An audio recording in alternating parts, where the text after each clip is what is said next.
আসসালামু প্রিয় ভিউয়ার্স, জান্নাত কম্পোস্ট অ্যান্ড এগ্রো থেকে আপনাদের স্বাগতম। আপনারা জানতে পারবেন আজকে শসার সাদামাছি সম্পর্কে। সাদামাছি নির্মূল করার জন্য দুইটি পদ্ধতি সম্পর্কে আপনাদের জানাবো।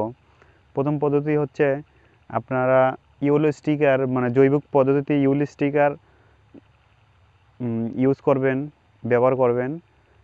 আর দ্বিতীয় পদ্ধতি হচ্ছে আপনারা কীটনাশক স্প্রে করার মাধ্যমে সাদামাছি নির্মূল।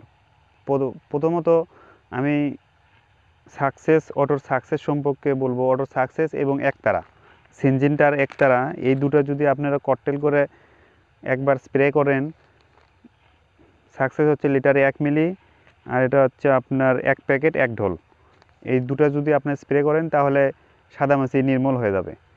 আর দ্বিতীয় হচ্ছে আপনার উলালা, ইউপিএল কোম্পানির উলালা, ওটা আপনারা লিটারে 10 গ্রাম করে, যদি ঢোলে 10 গ্রাম, লিটারে আপনি হাফ গ্রাম, একটু বেশি, এটা যদি আপনারা স্প্রে করেন তাহলে সাদামাছি নির্মূল হয়ে যাবে। কিন্তু এটা আপনারা ছাড়া 3 দিন ছাড়া স্প্রে করবেন।